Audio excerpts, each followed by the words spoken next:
नमस्कार दोस्तों, ज्ञान गुण सागर में आपका स्वागत है। तो चलिए बात करते हैं आज के द हिंदू पेपर का एनालिसिस। देखिए, आज है 19 अक्टूबर, ठीक है। कल दीपावली है, शुभ दीपावली, ठीक है। तो दीपावली की आप सबको हार्दिक शुभकामनाएं। पटाखे खूब जलाइए, जितना जला सकते उतना जलाइए। साल में एक बार आता है, ठीक है। साल में एक बार आता है, धूम धड़ाके जितना जलाना उतना पटाखे जलाओ यार, ठीक है। रशिया यूक्रेन का ये जो हमेशा दिवाली में आलिया भट्ट थी ना, बोलते पटाखे मत जलाओ, पटाखे मत जलाओ, दबा के जलाओ, ठीक है। सो स्टार्ट करते हैं। Let's come to the first. Rain fury causes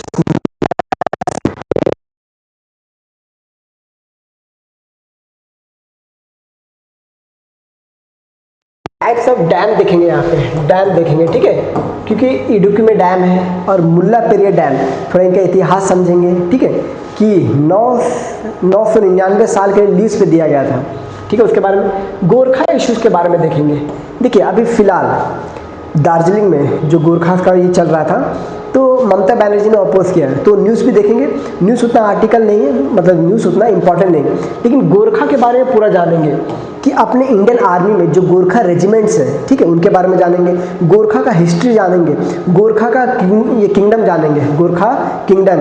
और अभी जो मांग चल रहा है ग्रेटर गोरखा लैंड का, उसके बारे में पढ़ेंगे, ठीक है। More amoebic infection cause reported in Kerala. आपने पैम के बारे में सुना ना, PAM protozoa, primary amoebic meningoencephalitis, इसके बारे में थोड़ा पढ़ेंगे। 26 डेथ अभी तक हो गया है। इसका जो डेथ का फैटेलिटी रेट है ना 95% है, ठीक है। थोड़ा इसके बारे में जानेंगे।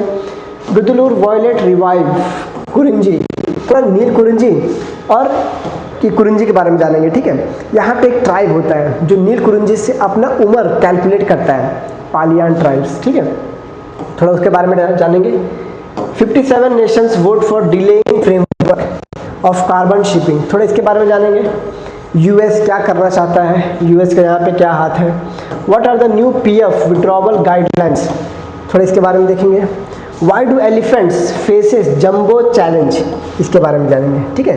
एलिफेंट में अभी क्या, मतलब एलिफेंट का अभी ये सेंसस हुआ, तो उनको कैलकुलेट करने के लिए कौन सा नया सेंसस लाया जा रहा है। अभी एलिफेंट पहले कितना 2017 में जब हुआ था 29,000 था, अभी 22,000 हो गया। तो क्या ये घटा है एलिफेंट का पॉपुलेशन या फिर कैलकुलेशन में चेंज किया है, इसके बारे में देखेंगे, okay. So let's start first article. Kerala Idukki, ठीक है। यहाँ पे देखेंगे, ठीक है। फ्राइडे नाइट से सैटरडे के सुबह तक इतनी घूंघार बारिश हुई, घूंघार वर्षा हुई, ठीक है वहाँ पे। तो यहाँ पे जो डैम का पानी का लेवल है वो बहुत ज़्यादा बढ़ गया, ठीक है। डेंजर लेवल से ऊपर बढ़ गया। तो थोड़ा इसी के बारे में बात करेंगे, ठीक है। और उस जो डिस्ट्रिक्ट है ये कितना ये डिज़ास्टर प्रोन एरिया है, कितना डिज़ास्टर प्रोन एरिया है। यहाँ पे लैंडस्लाइड के चांसेस हमेशा बने रहते हैं। आपने न्यूज़ में देखा रहेगा कि जो मेजॉरिटी ऑफ लैंडस्लाइड्स है ये कहाँ पे होते हैं, उत्तराखंड, हिमाचल, सिक्किम। और जो चौथे नंबर पे आता है वो केरला आता है, जो अपना वेस्टर्न घाट वाला रीजन है। तो केरला भी वेस्टर्न घाट का एक पार्ट है, ठीक है।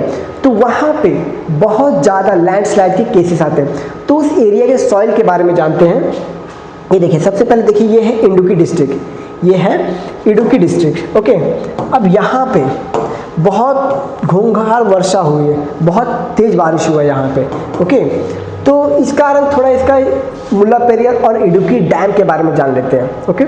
कि जो डेंजर लेवल का मार्क किया है, और जो पेरियार रिवर है, पेरियार रिवर के बारे में जान लेते हैं, ओके। सो मैसनरी ग्रेविटी डैम, जो मुल्ला पेरियार डैम है ना, मुल्ला पेरियार डैम है, ये ग्रेविटी डैम है। देखिए, 4 टाइप के डैम होते हैं, embankments, gravity dam, arc dam and buffers, ठीक है। तो ये ग्रेविटी डैम है। मैं इसके आगे मैप दिखाऊंगा कि ग्रेविटी डैम क्या होता है, okay. On the Periyar river, Periyar river Kerala में है, okay. Located in Kerala but manage by Tamil Nadu. अब इसका हिस्ट्री क्या है, इसका हिस्ट्री क्या है कि मैनेज बाय तमिलनाडु लेकिन है केरला में। अब देखिए, इसका इतिहास जाता है 1886 में, जब केरला में ये जो एरिया है ये ट्रावनकोर वाला रीजन है। आगे मैप में देखते हैं।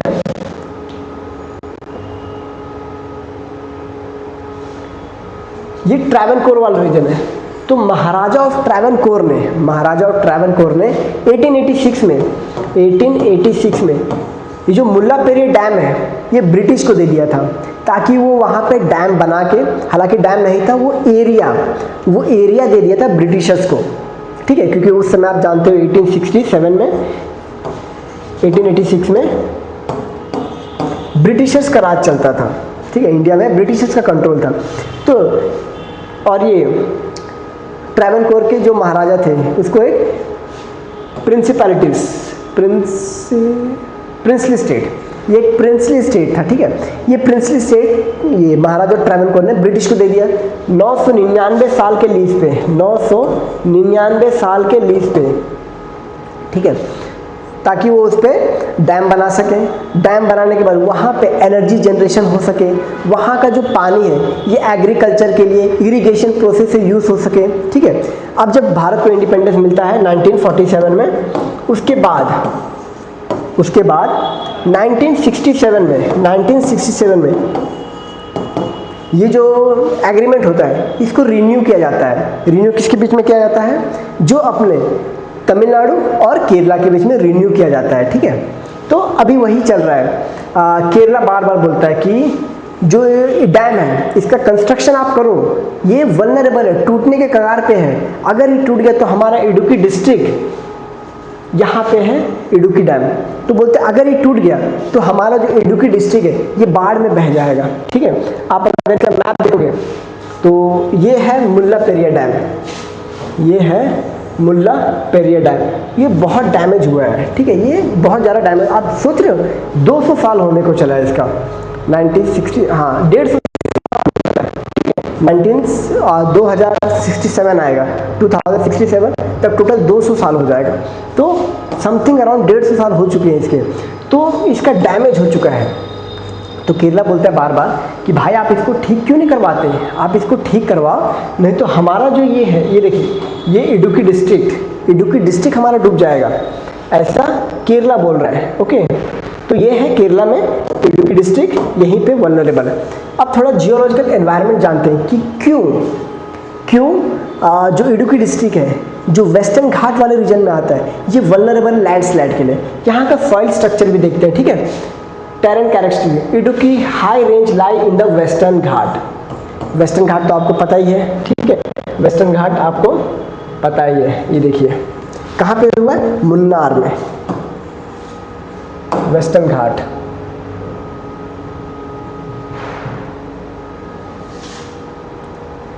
ये रहा वेस्टर्न घाट। तो आप देख रहे हो यहाँ पे केरला कितना सारा है, ये है पूरा वेस्टर्न घाट। तो वेस्टर्न घाट में आ रहा है geomorphically fragile and biodiversity rich zone. Steep slopes है, स्टीप स्लोप मतलब ऐसा है, ज़्यादातर एरिया ऐसा है। हाई रेनफॉल, इस एरिया में हाई रेनफॉल आता है, कारण जो साउथ वेस्ट मानसून आता है सबसे पहले तो केरला में आता है और सबसे आखिर में केरला से जाता है। तो आप सोच रहे कितनी बारिश होती होगी, ठीक है। High rainfall, deforestation and construction. अब देखिए केरला एक हाईली लिटरेट स्टेट है, डेवलपमेंट में भी काम करता है, ठीक है। तो यहाँ पे कंस्ट्रक्शन एक्टिविटी ज़्यादा होने के कारण ये जो एरिया ये वल्नरेबल हो चुका है, ठीक है। Perfect condition for landslide and soil erosion, तो वहाँ पे सॉइल इरोशन बहुत ज़्यादा होता है। एरियाज लाइक कुमली, ये सब म्यूनसिपैलिटीज है, ठीक है। Kumily, Nedumkandam and Kattappana are known for lateritic and weathered soil. Laterite soil आपको पता है ना, जहाँ पे बहुत ज़्यादा हैवी बारिश होती है वहाँ का सॉइल का मिनरल्स पूरा मिनरल्स बह जाता है, रहता क्या बचा हुआ, आयरन बचा हुआ रहता है, ठीक है, जो कि मतलब उतने भी एग्रीकल्चर के लिए एसेंशियल नहीं रहते, ठीक है। जो हैवी रहते हैं वो बह जाते हैं, नॉर्मल कुछ। और ये जो लेटराइटिक है, लेटराइटिक सॉइल प्रोडक्शन के लिए बहुत ही मतलब पुअर सॉइल है, प्रोडक्शन के लिए बहुत ही पुअर सॉइल है लेटराइट सॉइल। इसलिए मोस्टली आप देखोगे यूपीएससी में पूछा है कि लेटराइट सॉइल किस चीज़ के प्रोडक्शन के लिए यूज़ होता है, तो ये कैश्यू नट्स के लिए, ये कैश्यू नट्स के लिए जो आप खाते हैं ना, क्या बोलते हैं उसको, कैश्यू नट्स को, काजू, आप काजू खाते हैं ना, तो कैश्यू नट्स के लिए। Soil layer prone to saturation and failure, okay. Human settlement and plantation, unstable slope, okay. तो ये है total. The Mullaperiyar dam is century old, मैंने आपको इसका स्टोरी समझा दिया। Okay,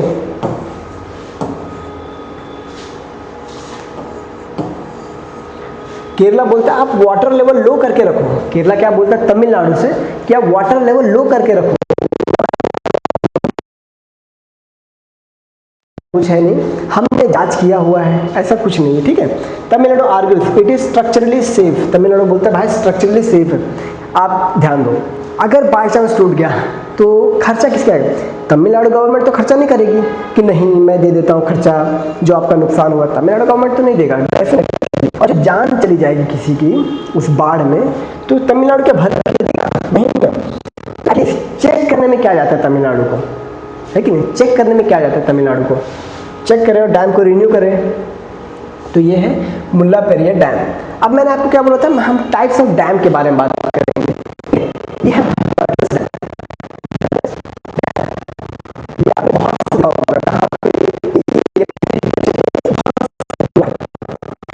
embankment dams. ये पहले के टाइम पे बहुत हुआ करता था, पहले के टाइम पे एम्बैंकमेंट डैम्स ज़्यादा हुआ करते थे, लेकिन अब आपको मोस्टली ग्रेविटी डैम मिलेंगे, मेजरली आपको ग्रेविटी डैम। तो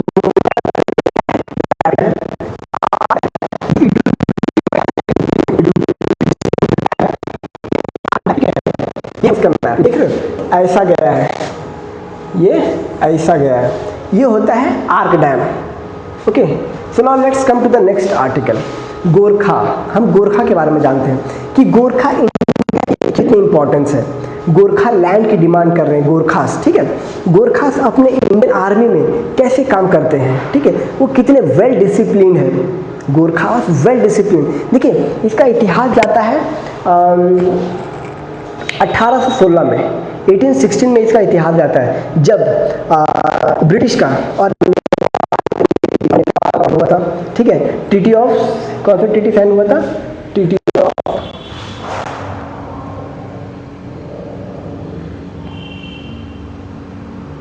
मैं ट्रीटी का नाम भूल गया यार। हाँ, treaty of Sugauli, treaty of Sugauli जब साइन हुआ था,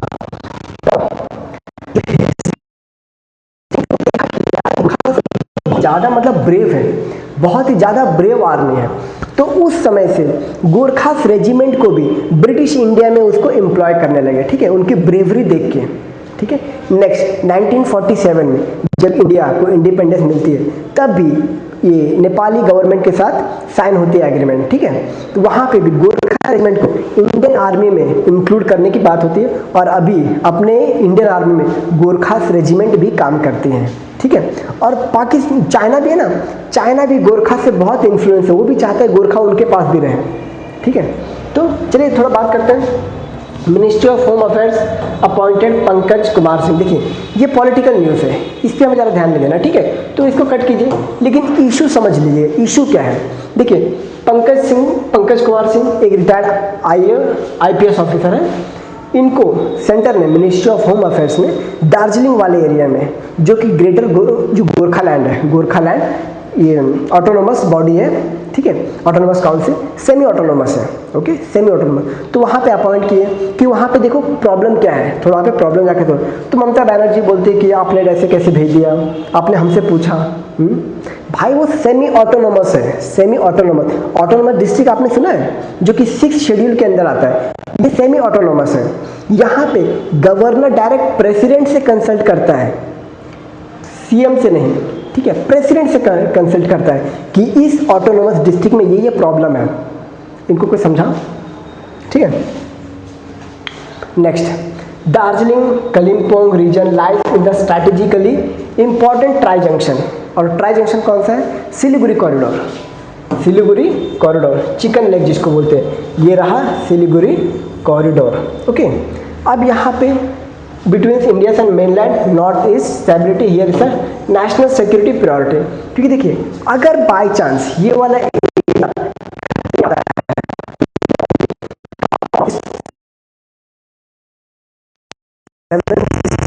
स्टेट्स हैं, 7 सीटर जो स्टेट है, मिजोरम, असम, अरुणाचल प्रदेश, मेघालय, त्रिपुरा, नागालैंड, इनसे कनेक्शन टूट जाएगा।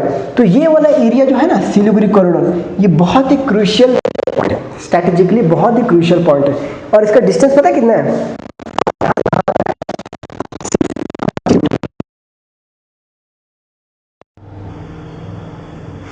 ओनली 25 किलोमीटर, सिर्फ 25 किलोमीटर है। सोच रहे आप, 25 किलोमीटर बहुत कम होता है। तो ये है।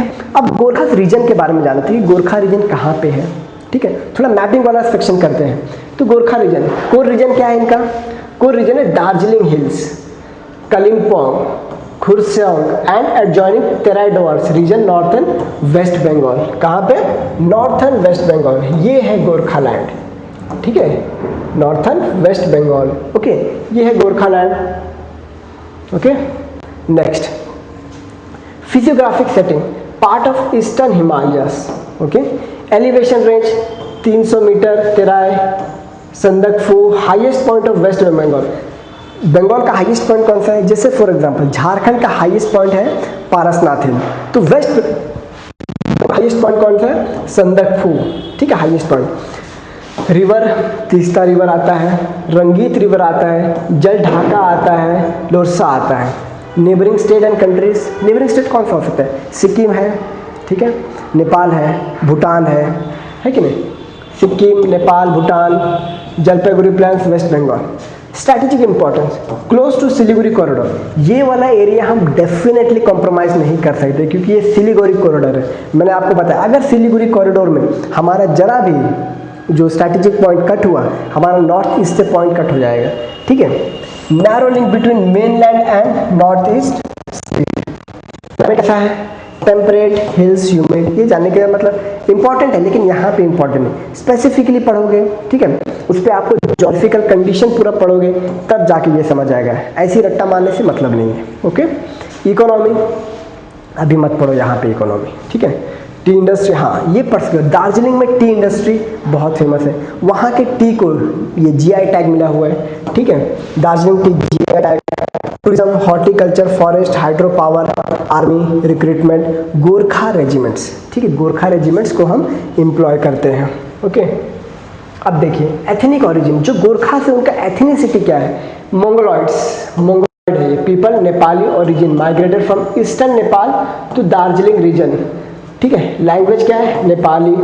तो इसीलिए आपको पता चला ना अब कि नेपाली लैंग्वेज हमारे 8th शेड्यूल में क्यों है, पता चला?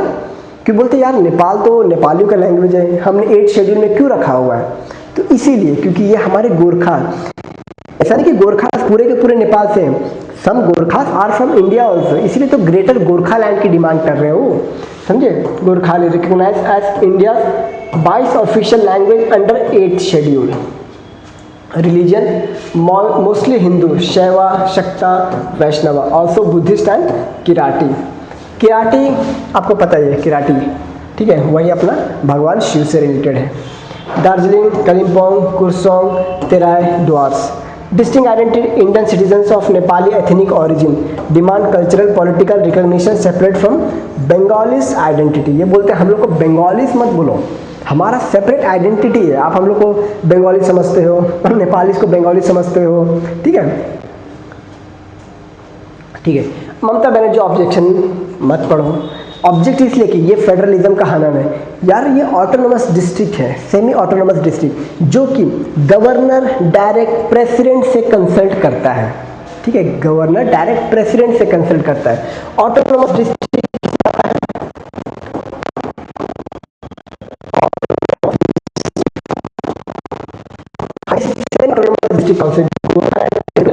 एडमिनिस्ट्रेशन, ये semi state the move interfere with the state administrative jurisdiction over Gorkhaland territory area.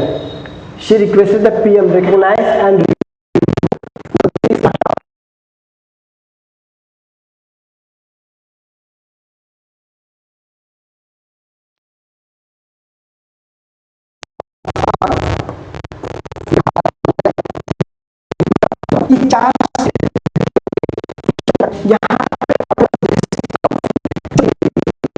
President से और गवर्नर इनके बीच में एक मतलब काम करवाता रहे, क्योंकि इनको कोई प्रॉब्लम हो तो उसका रिपोर्ट बनाए और प्रेसिडेंट को सबमिट करें। ठीक है, institutional historical context, Gorkha land movement 1980 से शुरू हो रहा है। 1980 से गोरखा लैंड का डिमांड कर रहा है कि हमें भी गोरखा लैंड दो। Spearheaded by the Gorkha national liberation front, इन्होंने शुरुआत किया कि अभी हमें गोरखा लैंड चाहिए ही चाहिए।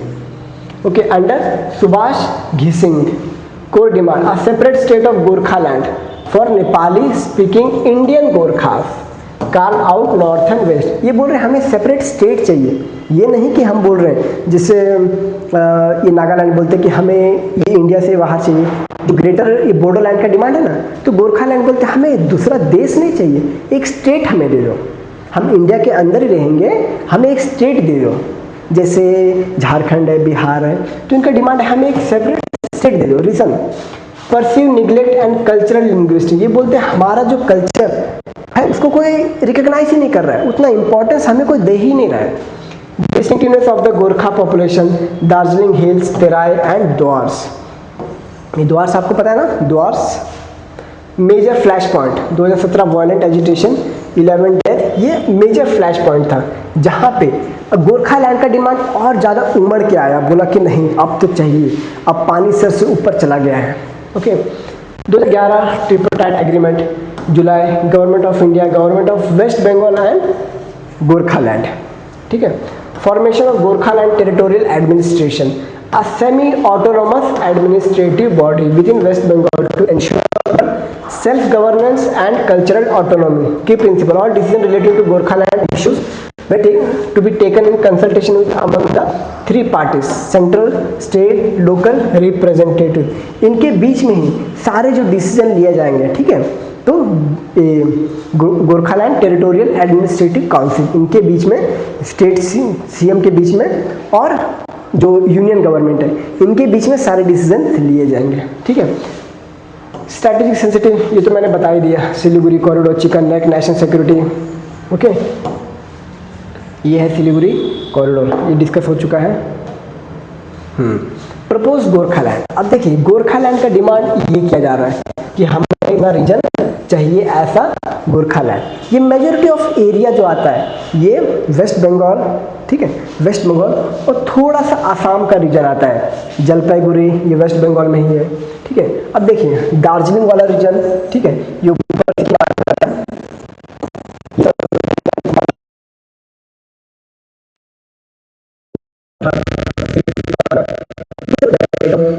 कालचिनी, ये बोलते हैं ये वाला रीजन को एक स्टेट बना दो, सेपरेट स्टेट बना दो जहाँ पे गोरखास रहेंगे, ठीक है। और गोरखास रह के वहाँ पे अपना कल्चरल आइडेंटिटी को प्रोटेक्ट करेंगे। किसको प्रोटेक्ट करेंगे? कल्चरल आइडेंटिटी को प्रोटेक्ट करेंगे, ठीक है। ट्रीटी ऑफ सगोली जो मैंने आपको बताया, British East India company ceded Darjeeling surrounding regions. The British obtain Darjeeling from the Chogyal Sikkim sanatorium and hill station. British develop tea plantation in fact. अब ये ब्रिटिश के साथ रिलेशन कैसा था उसका डिमांड कर रहे थे। ये है गोरखा एम्पायर, ठीक है, 1814 में गोरखा एम्पायर, जब मैंने बोला था ना यहीं से आया, खास यहीं से आया 1816 में जब ट्रीटी ऑफ सगोली साइन हुआ था, तब यहाँ से जो भी गोरखा एम्पायर थे यहाँ से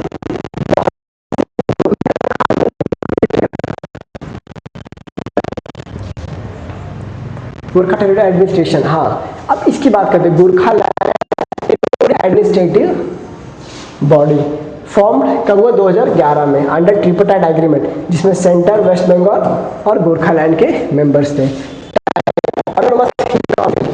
अंडर वेस्ट बंगाल गवर्नमेंट, अच्छा ये अंडर वेस्ट बंगाल गवर्नमेंट है।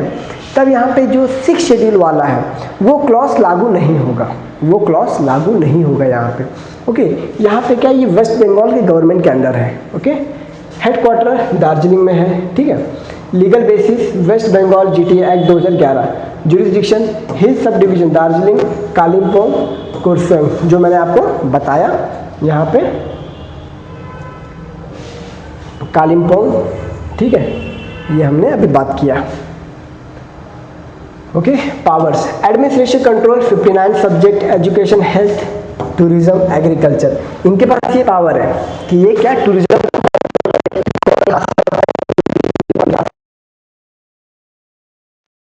एजुकेशन, वहाँ का एजुकेशन ये देखेंगे कि हम यहाँ का एजुकेशन क्या पढ़ाना है, हमारा कल्चर आइडेंटिटी क्या पढ़ाना है, हमें हमारे कल्चर के बारे में पढ़ाना है या फिर इंडियन हिस्ट्री के बारे में पढ़ाना है, जहाँ पे इंडियन ने मोस्टली मुगलों को ऐसा मेन स्ट्रीम में रखा हुआ है। ठीक है, जैसे मतलब मुगल हिस्ट्री को ज़्यादा ये देते हैं, तो इन्हें बोला कि हम तुम्हारा हिस्ट्री नहीं पढ़ेंगे, तुम तो मुगलों का हिस्ट्री पढ़ाते हो, मतलब इंडियंस को बोलते हैं, तुम अपने एनसीईआरटी में मुगलों का हिस्ट्री पढ़ाते हो, दिल्ली सल्तनत पढ़ाते हो। ठीक है, तो ये बोले हम हमारा एजुकेशन हम अपने साथ रखेंगे।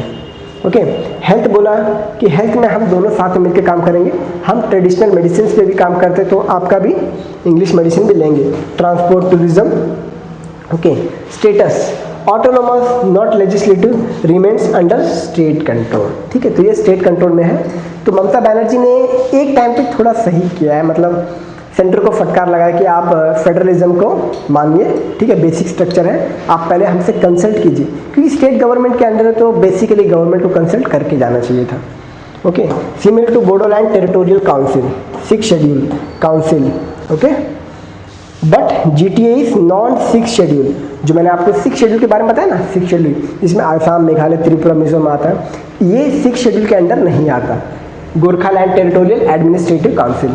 ठीक है, नेक्स्ट की टर्म्स एग्रीमेंट, जो भी मतलब ऑल टाइम के जो एग्रीमेंट साइन हुए हैं, जैसे ट्रीटी ऑफ सगौली साइन हुआ था। ठीक है, तो ऑल टाइम गोरखास के साथ कौन कौन से ट्रीटी साइन हुए ये थोड़ा देख लेते हैं, हालांकि उतना इंपॉर्टेंट नहीं है। ओके, आप चाहो तो देख सकते हो या स्किप कर सकते हो। यहाँ पे ट्रीटी ऑफ तितालिया 1817 में हुआ था। Restored Sikkimese rulers right British got Darjeeling in 1835। DGHC Darjeeling Gorkha hill council, first administrative body of hill autonomy. अच्छा, ये फर्स्ट टाइम यहाँ पे आता है। GTA 2011, जिससे गोरखालैंड टेरिटोरियल एडमिनिस्ट्रेशन बनता है। बिमल गुरुंग की 5 फेस मूवमेंट, नहीं सुभाष सिंह, यहीं से जब 11 लोग की डेथ होती है तो ग्रेटर गोरखालैंड का डिमांड और ज़्यादा ये हो जाता है। Founder of GNLF 1980 agitation, Gorkha national liberation front. बस यही है। अच्छा, ये 22 किलोमीटर का है ना, 22 किलोमीटर वाइड स्ट्रेच कनेक्टिंग। जो मैंने 25 किलोमीटर बोला था, ये 22 किलोमीटर है। ठीक है, my mistake. Next geographical highlights, जो मैंने आपको बोला, संदकफू पीक वेस्ट बंगाल का हाईएस्ट पीक है। ठीक है, वेस्ट बंगाल का highest peak 3636 meter. View of Kanchenjunga range. Teesta river में मैंने आपको बता दिया, तीस्ता रिवर कहाँ से, अपना सिक्किम से अराइव होता है। ठीक है, drainage Sikkim flows through the Darjeeling join Brahmaputra. ठीक है, जब तीस्ता रिवर ब्रह्मपुत्र को ज्वाइन होता है तब ये जमुना कहलाता है। Okay, flora and fauna, rhododendrons, oak, pine, rich biodiversity. देखिए, रोडोडेंड्रॉन यूपीएससी से क्वेश्चन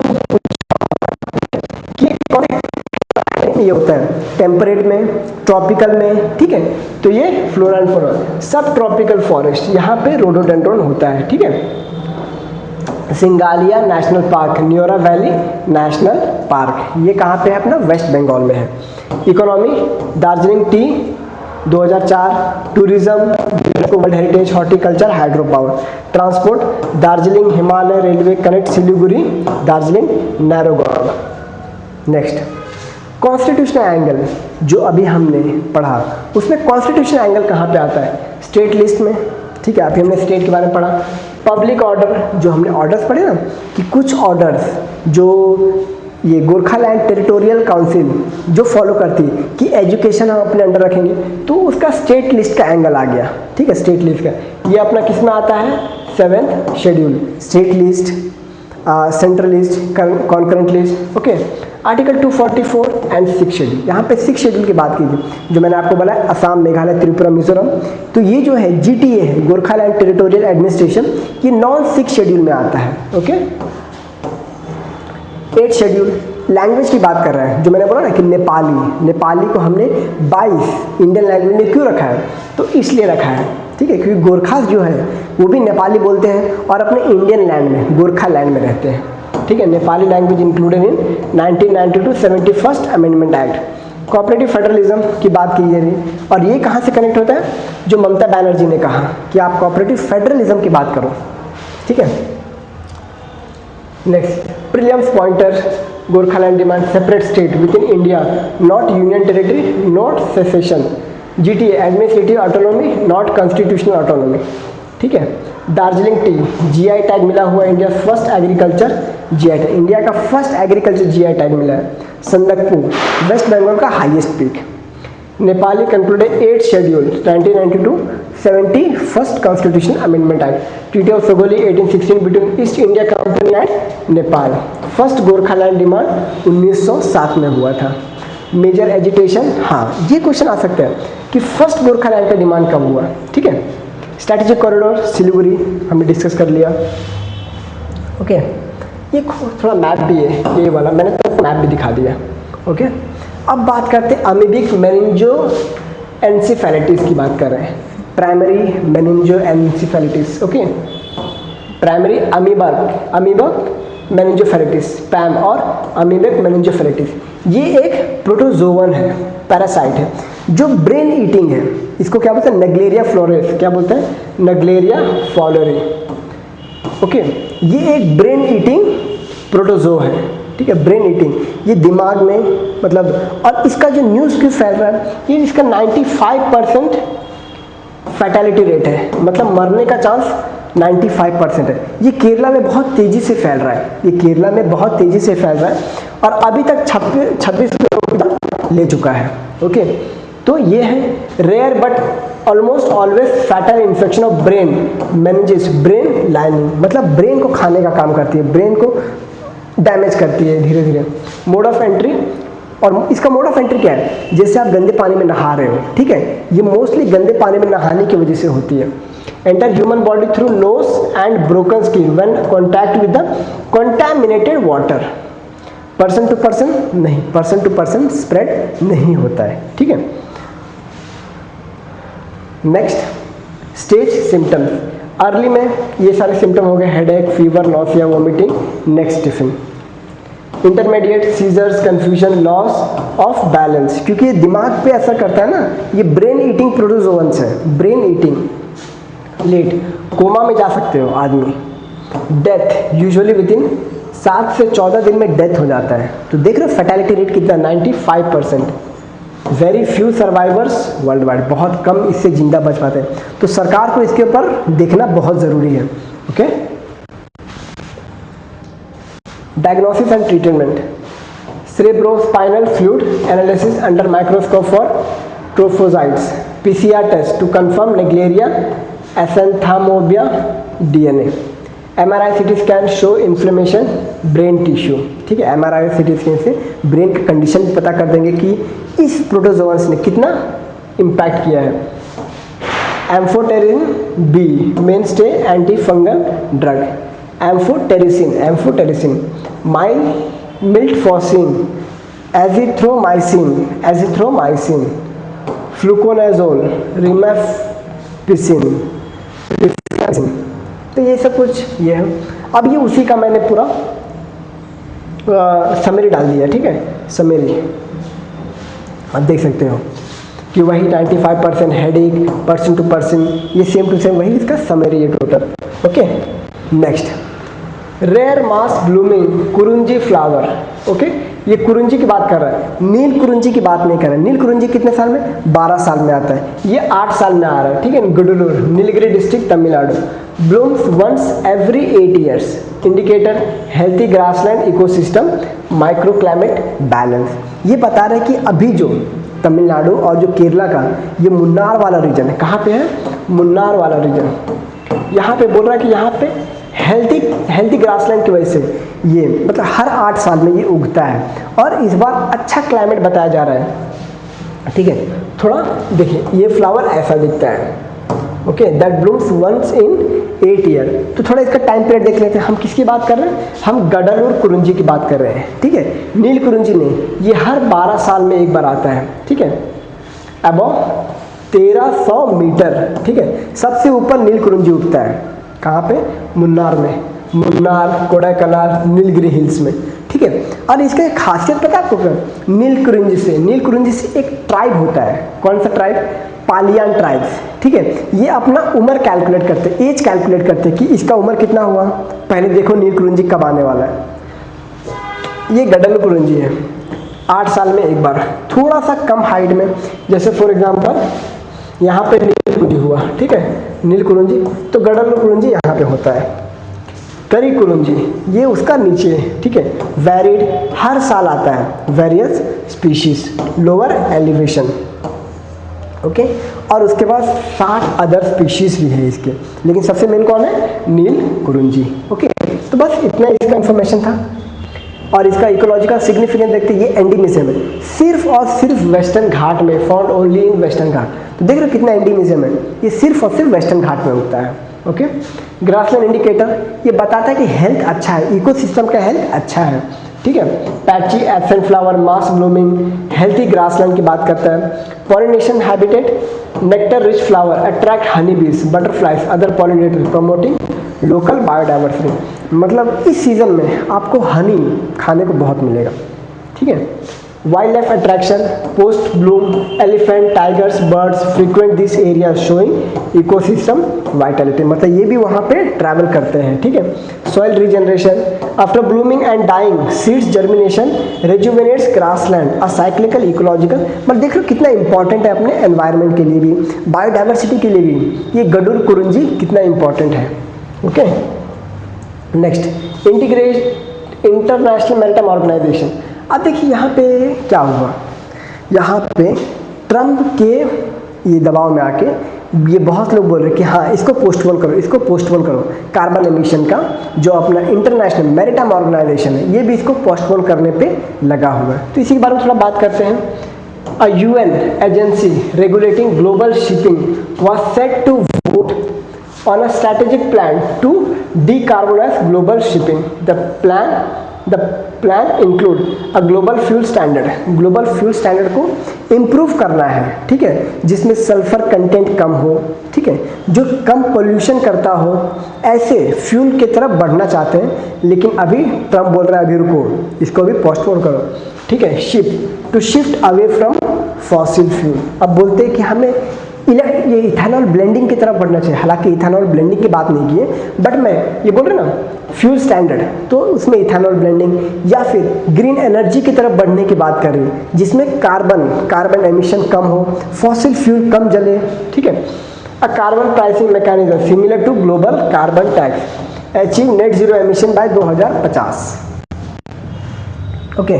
नेक्स्ट एस्पेक्ट डिटेल, 1948 में इंटरनेशनल मैरीटाइम ऑर्गेनाइजेशन आया, ठीक है, became UN specialized agency 1959, headquarter London में है। ये क्वेश्चन पूछ सकता है कि इसका हेडक्वार्टर यहाँ पे है, ऐसे क्वेश्चंस मोस्टली पूछते हैं। Mandate regulate global shipping safety, efficiency and pollution control. देखा, ये इसका काम रहता है इंटरनेशनल मैरीटाइम ऑर्गेनाइजेशन का। मेंबर कंट्रीज 175, इंडिया भी इसका पार्ट है। Key treaty MARPOL, marine pollution, MARPOL क्या है, marine pollution, okay. Regulates marine pollution including green house gas strategy adopted in 2018, revised in 2023। तो वही न्यूज़ आ रहा है कि Trump at the time 63 countries voted yes including 27 Brazilian and 16 including United US set while countries यहाँ बोला कि जो पोल होने वाला है इसको अभी मतलब हो सकता है उसके बहुत से तेल बचे हुए हों, वो बोलते हैं पहले इसको ख़त्म तो कर लूँ, है कि नहीं, इसीलिए। Next, linkage is the wider climate diplomacy. Paris agreement 2015 क्या बोलता है, इसने एक डील रखा है, national contribution, nationally determined contribution, 2030 तक बहुत से गोल अचीव करना है, 2050 तक UN का है, इंडिया का 2070 है, नेट जीरो एमिशन बनना है। तो इसमें बहुत से और 1.5 ग्लोबल जो डिग्री सेल्सियस है ग्लोबल टारगेट सेट किया कि इससे ऊपर नहीं बढ़ना चाहिए। कोप 29 बेलम डिक्लेरेशन, ठीक है, द डिले कॉम्पिलेशन कोप 1929 बेलम। ये कोप पता ना, ये कोप वो वाला नहीं, हमारा जो कोप UNFCCC का जो कोप हुआ है ये कहाँ पे हुआ है, बाकू अजरबैजान में हुआ है। ये UNCBD का कोप है, किसका है, UNCBD का। क्योंकि कॉन्फ्रेंस ऑफ पार्टी अलग अलग होता है, यूएनसीबीडी का भी होता है और यूएनएफसीसीसी का भी होता है। यूएनएफसीसीसी में अभी होने वाला है, बेलम में अभी होने वाला है, ठीक है। और ये जो हुआ है COP29 ये किसका है, यूएनसीबीडी का है, okay. EU CBAM ETS, EU already pardon में, मेरे ख्याल से मैंने ये इन्फॉर्मेशन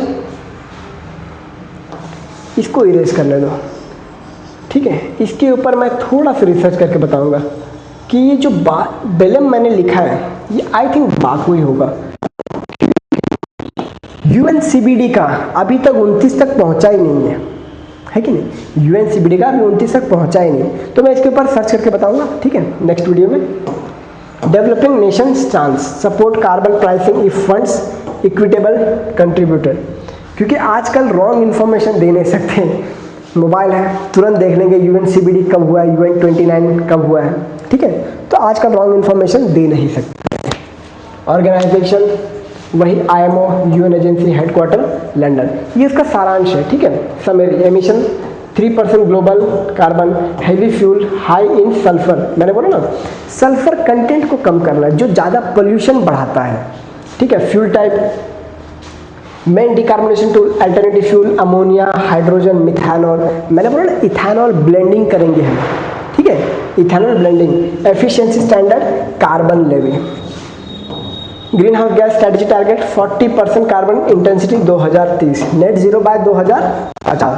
यूपीएससी ने 2023 में क्वेश्चन पूछा था, ठीक है, कि यूरोपियन यूनियन का नेट जीरो एमिशन कब है, तो उसका भी 2050 है, लेकिन ऑप्शन में क्या दिया था 2045, तो उससे वो रॉन्ग होता है, ओके। अप्रैल प्लान ग्लोबल कार्बन प्राइसिंग, ठीक है, postpone 1 year US pressure, postponement vote बोल रहा है कि पोस्टपोन करो, यूएस बोल रहा है सबको भाई इसको पोस्टपोन करो, मेरे पास बहुत सारा फॉसिल फ्यूल वाला तेल बचाओ, मुझे इसको पहले यूज करने दो, समझे। Delayed by 1 year under US pressure, तो देख रहे हो, और इसको नोबेल पीस प्राइज चाहिए गुड जोक।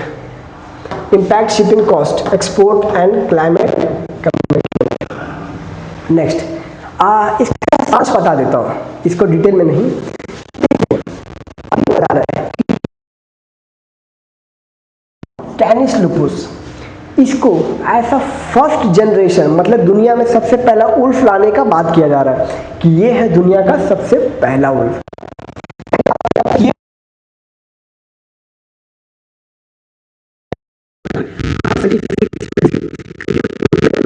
दुनिया में सबसे पहले उल्फ आया, ठीक है, तो यही है, आप देख सकते हो Indian wolf, discreet charismatic denizen of India's grassland scrubland is under consideration to be classified distinct species by the international IUCN, इसको बोलता है, IUCN बोल रहा है कि अब हम इसको दुनिया का सबसे पहला उल्फ बनाएंगे, मतलब बोला कि ये है। करंट पॉपुलेशन अराउंड 3000 के आसपास है इंडिया और पाकिस्तान में, ठीक है। प्रीवियसली कंसिडर्ड सब स्पीशीज ऑफ ग्रे वुल्फ, पहले इसका सब स्पीशीज बोलते हैं कि इसी का कॉपी है ये, लेकिन नहीं, अब माना जा रहा है दुनिया में सब इसके भी है, दुनिया में जिसके हैं सब इसके सब स्पीशीज है, ठीक है। Is now believe to be represent the oldest living lineage of wolf, देख रहे हो, लीनिएज ऑफ उल्फ मतलब पहला उल्फ है ये। IUCN वल्नरेबल है, ठीक है, क्रिटिकल एंडेंजर में अभी तक नहीं गया, लेकिन इसको और पॉपुलेशन बढ़ाने की बात की जा रही है। कहाँ कहाँ पे है ये लिखा है, किससे प्रॉब्लम होता है, अडानी सोलर फार्म से प्रॉब्लम होता है, ठीक है, overgrazing by livestock, इस सब से प्रॉब्लम हो रहा है इसको, ठीक है। और this open or not legally, आपने देखा कौन से उल्फ को लीगली प्रोटेक्शन मिला इंडिया में, नहीं ना। वाइल्ड लाइफ प्रोटेक्शन एक्ट है ना, वाइल्ड लाइफ प्रोटेक्शन एक्ट 1972, इसमें शेड्यूल 2 में है, मतलब उतना भी हाईली प्रोटेक्टेड नहीं है जितना टाइगर प्रोटेक्टेड है। नेक्स्ट, अभी न्यूज़ आ रहा है कि rice is a staple food for nearly 3 billion, provide 40% Indian calorie intake. ये बोला जा रहा है कि अब जो राइस आने वाला है इसमें आर्सेनिक का कंटेंट रहेगा। आर्सेनिक क्या है, एक पोल्यूशन है, आर्सेनिक एक मेटलॉइड पोल्यूशन है, ठीक है, मेटलॉइड पोल्यूशन है, तो देखेंगे उसमें। Wants that specific soil microbes in rice paddies place decisive role in arsenic accumulation rice grains influencing both crop productivity and human health। Next बात करते हैं arsenic in rice ecosystem, naturally occurring metalloid, मैंने बोला ना एक metalloid है, naturally occurring metalloid, toxic to both plants and humans in flooded anaerobic rice paddies। arsenic is mobilized from soil minerals into water। microbial या पढ़ सकते हो, ठीक है। ये आर्सेनिक की बात की जा रही है, तो कौन कौन सा है? आर्सेनिक मिथाइल बैक्टीरिया, डी मिथाइलिन आरके, ये सब पाए जाते हैं अपने, मतलब बोला जा रहा है कि अब ये सॉइल में पाए जाएंगे, इससे अपने फूड में आ जाएगा ये, ठीक है। ये convert in organic arsenic compound, ठीक है। ये बोल रहा है कि जो आर्सेनिक जो पोल्यूटन है, मेटलॉइड पोल्यूशन है, उसको ये ऑर्गेनिक आर्सेनिक में, मतलब ऑर्गेनिक पोल्यूशन, आप देख रहे हो organic pollution, arsenic uptake by rice, crop damage, toxic grains, आप जो खाओगे वो भी टॉक्सिक रहेगा, ठीक है।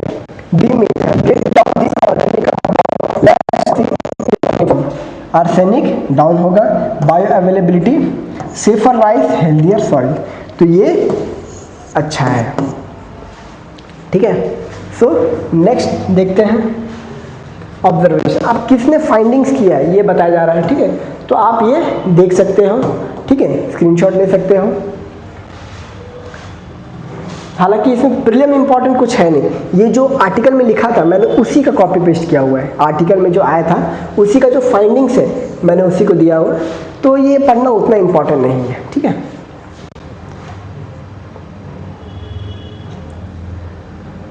Human health chronic global codex alimentarius. हाँ, एक चीज़ मैं होमवर्क देता हूँ, आप कोडेक्स एलिमेंटेरियस पढ़ लेना, सिर्फ गूगल पे जाके कोडेक्स एलिमेंटेरियस पढ़ लेना, इग्नोरिंग ऑर्गेनिक मिथाइलाइड स्पीशीज, ठीक है, ये पढ़ लेना, बाकी और इसमें उतना इम्पोर्टेंट था नहीं। अब ये वाला आर्टिकल को मैं डिस्कस नहीं करना चाहता था, लेकिन मतलब एज अ टीचर मुझे बायस नहीं होना कि नहीं यार ये नहीं, इसमें बात की जा रही है कीड़े को खाने की, इंसेक्ट्स को खाने की बात की जा रही है, ताकि इंसेक्ट को भी अपने फूड कल्चर में लाया जाए जैसा चाइना करता है, ठीक है। तो ये बोल रहा है कि प्रोटीन वगैरह आएगा, तो चाहते हुए भी डिस्कशन कर लेते हैं।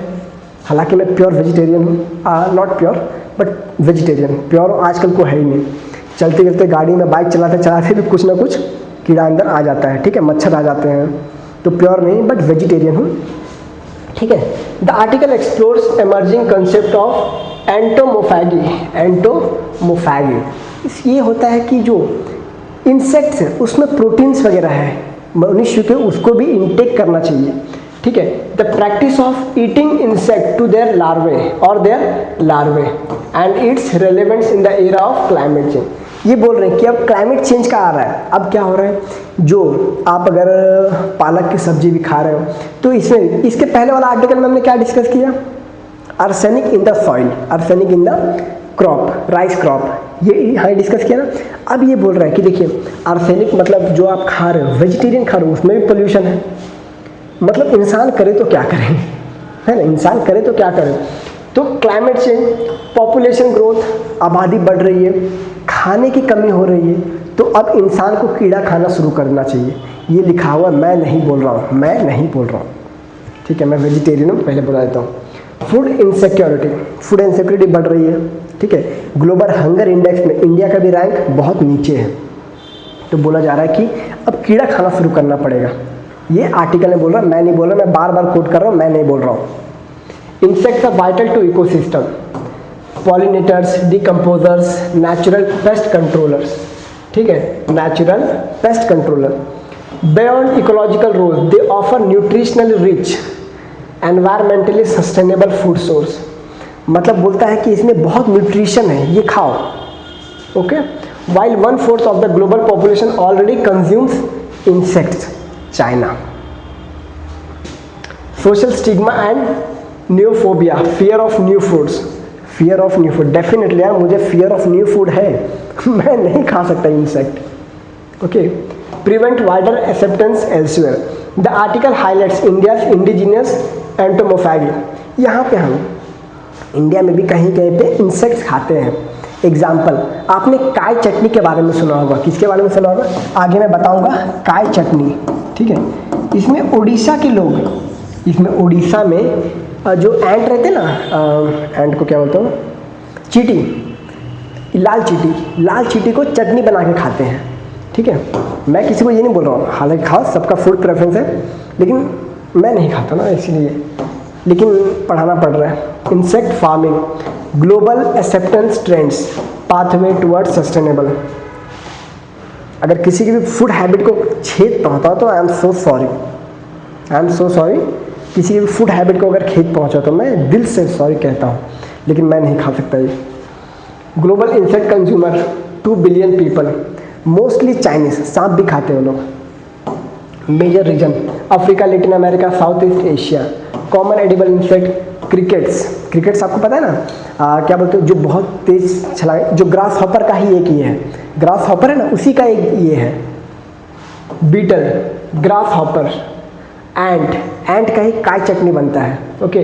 टर्माइट्स, सिल्क वॉर्म, ये है silk worm. Global delicacy example, इसके यहाँ पे काय चटनी का नहीं है क्या, growing trends, edible insect powder, grass hopper, crickets used as protein supplements in healthy food. हाँ, आप जो प्रोटीन जो जिम में करते हैं ना, प्रोटीन खाते हैं ना, ये इसी से बना होता है, क्रिकेट से बना होता है, प्रोटीन मिलता है उससे, okay. Nickname caviar of the desert, caviar of the desert, आप देख सकते हो।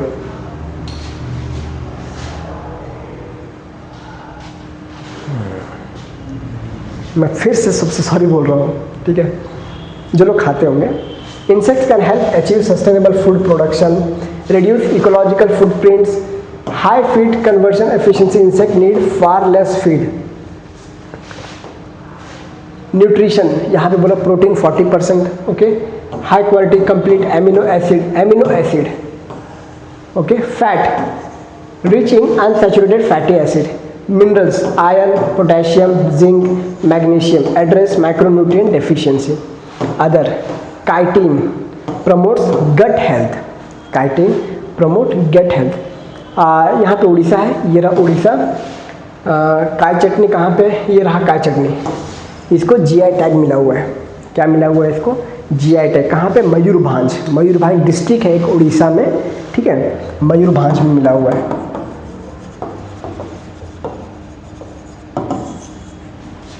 तो इंडिया में कहाँ कहाँ पे इंसेक्ट खाया जाता है? नागालैंड में, ठीक है, कम्युनिटीज बीटल खाते हैं, मॉथ खाते हैं, hornets, water bugs, fried, roasted, cooked, sold in local markets.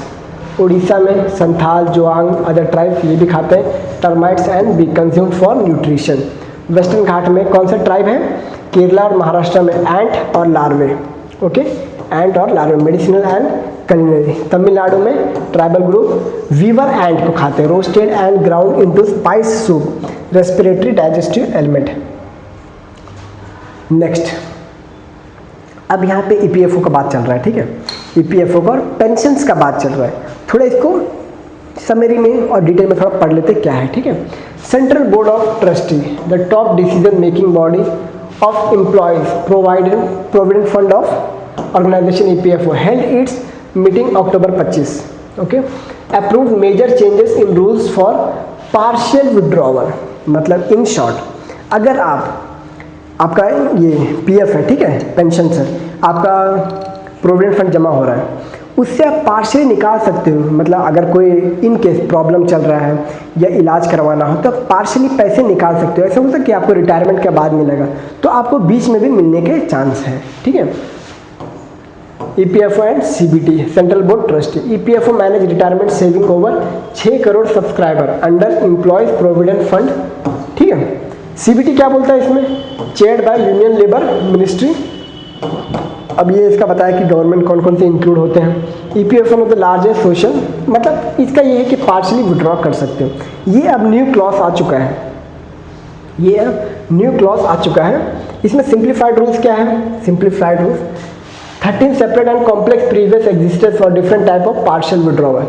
अभी मर्ज करके 3 कैटेगरी में कर दिया है कि किस किस बेसिस पे आप पार्शली विड्रॉ कर सकते हो, ठीक है। Essential need, illness, education, marriage, आप अपना पीएफ पार्शली विड्रॉ कर सकते हैं। Housing need, house construction, repair, purchase, special circumstances, emergencies, calamities, okay. ऐसा नहीं कि पूरा, वरना हो सकता है कि आपने ये किया उसके बाद आपने जॉब छोड़ दी है, ठीक है।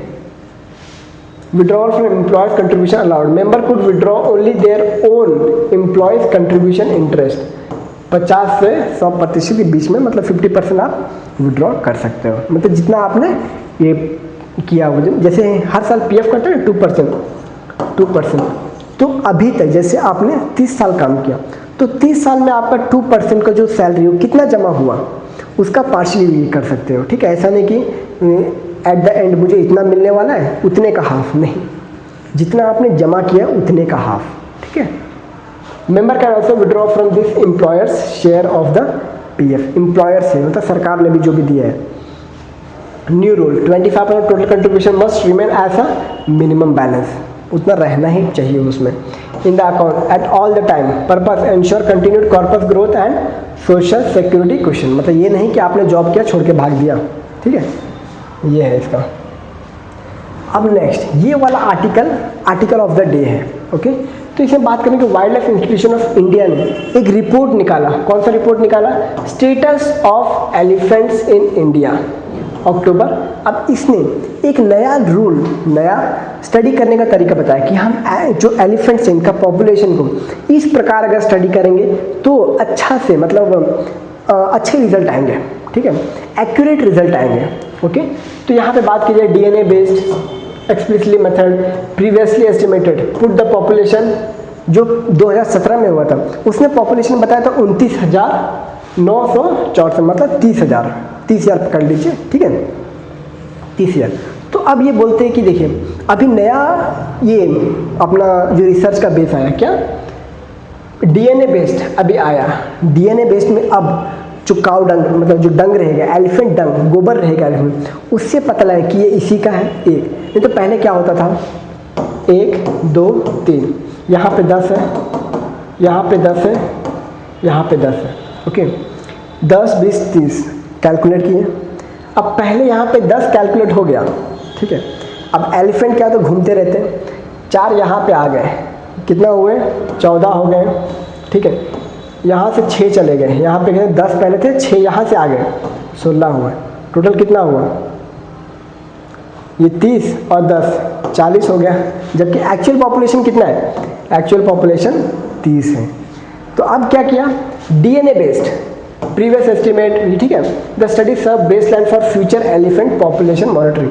अब बोल, क्योंकि देखिए अभी जो हुआ डीएनए इसमें कितना है 22,000, ये देखा जाए कि सिर्फ 22,000 है। ये कैसे हो सकता है यार, पिछली बार तो 29,000 था, 36 कम 30,000 था, अभी 22,000, इतना कम कैसे होता है? तो बोले हमारा कैलकुलेशन मिस्टेक हुआ था। अब कैलकुलेशन डीएनए बेस्ड पे करेंगे, जो गोबर रहता है उससे कैलकुलेट, वरना अगर ऐसा करेंगे तो इससे प्रॉब्लम्स होंगी, okay.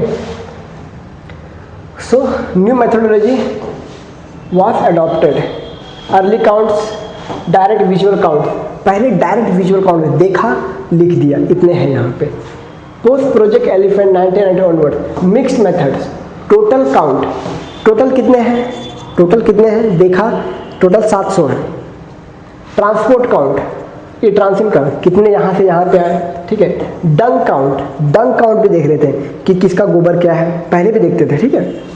Water hole count, synchronise elephant census, ये used combination of direct sample block, dung, water hole counts, ठीक है।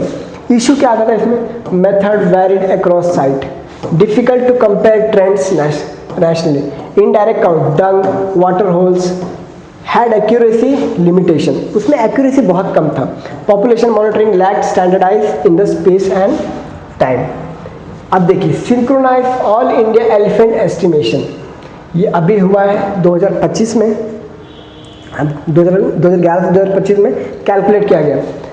इंडिया डिवाइड, देखिए अब इसमें क्या होता है, अब इसमें होता है जो भी काउ डंग वाला है वो भी लेंगे, अब इसमें ग्रिड बनाएंगे, 100 किलोमीटर का एक सेल बनाएंगे, ये है 100 किलोमीटर का एरिया, इसको 4 ग्रिड में डिवाइड करेंगे, स्प्लिट इनटू 4 किलोमीटर ग्रिड, इसको 4 किलोमीटर, ये 4 ग्रिड में इसको डिवाइड करेंगे।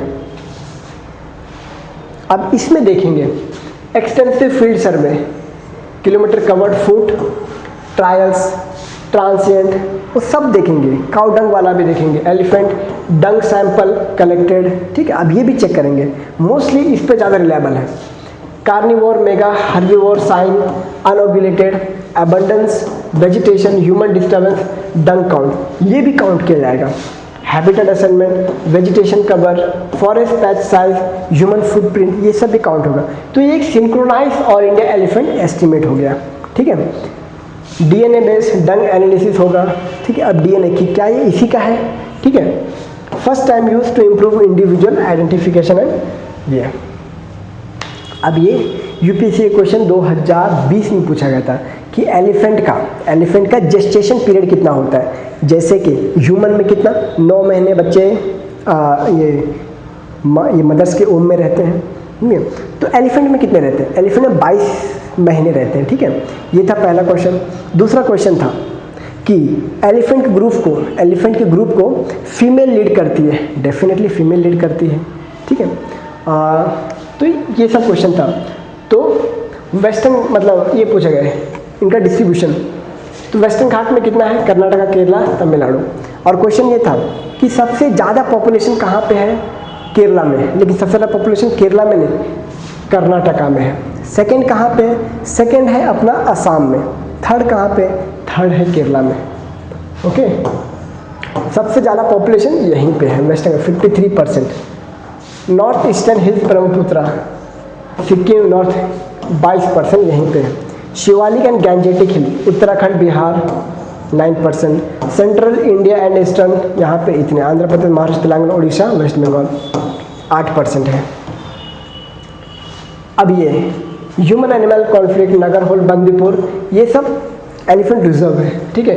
Threads from forest fire plantation and infrastructure. Excuse me guys, where is water, पानी कहाँ है।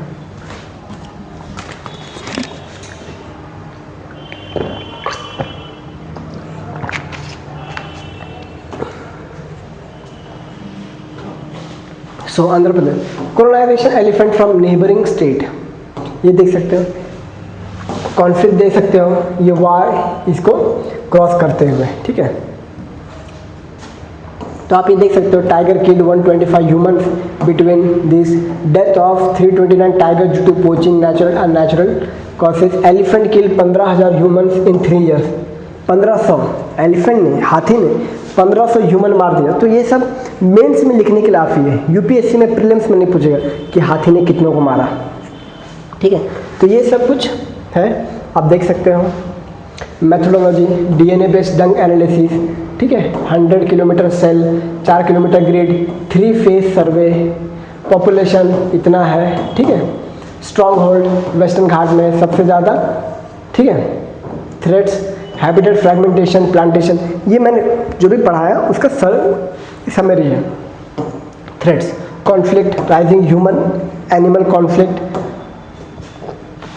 Policy, landscape, connectivity, community engagement, ठीक है। तो ये रहा आज का द हिंदू का एनालिसिस कंप्लीट, ठीक है। तो धन्यवाद दोस्तों आज के लिए, गुड। एंड वंस मोर, जितने पटाखे उतने पूरे फोड़ो, ट्रस्ट में बहुत मज़ा आता है।